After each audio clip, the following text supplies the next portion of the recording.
ఈరోజు సఫలీకృతం అయినాయి.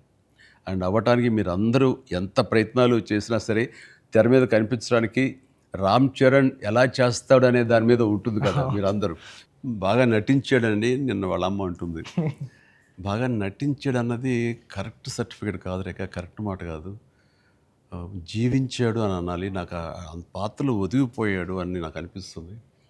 నేను యాక్టర్గా నాకు తెలుసు. అవతల క్యారెక్టరు ఏడుస్తూ మనల్ని ఏడిపిస్తే కనుక అది నటన. వాడు ఏడవకుండా కళ్ళల్లో ఆ భావం పలుకుతూ చూసే ప్రేక్షకులు ఏడిపించాడంటే వాడు జీవించినట్లు. నేను అక్కడ ఒక క్యారెక్టర్ చూస్తున్నాను తప్ప చరణ్ని చూడలేదు. పెద్ది కనపడుతుంది నాకు అక్కడ. పెద్ది తను ఏడవకుండా తన భావోద్వేగాల్ని కళ్ళ ద్వారా చూపిస్తున్నాడు తప్ప ముఖవళికల ద్వారా మజిల్స్ ద్వారా చూపించట్లేదు. అది చరణ్ స్పెషాలిటీ. అందుకని మనం ఎక్కువ ఇన్వాల్వ్ అయిపోతారు.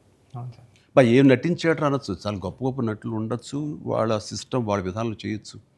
కానీ భావోద్వేగాల్ని లోపల ఫీల్ అవుతావు. ఫీలింగ్ని మునిపంట నొక్కి పట్టి ఎక్స్ప్రెస్ చేస్తూ ఆ కళ్ళ ద్వారా పలికించడం, అది చూసి మనకి అరే నువ్వు ఏడిస్తే బాగుంటుందో అనొచ్చు, కానీ మనకి గుండె పిండేస్తుంది. మనం ఏడలేని సిచ్యువేషన్స్, కానీ ఏడిస్తే బాగుంటుంది అనిపిస్తుంది. ఇట్లాగా టోటల్గా అరెస్ట్ చేసేసి తను చూపించిన విధానం, ఎస్పెషల్లీ అప్పల్ సూరి మరణం దగ్గర నుంచి తన మోటివేట్ అయిన ఇది నుంచి ఇంకా సినిమా గ్రిప్పింగ్ వెళ్ళింది.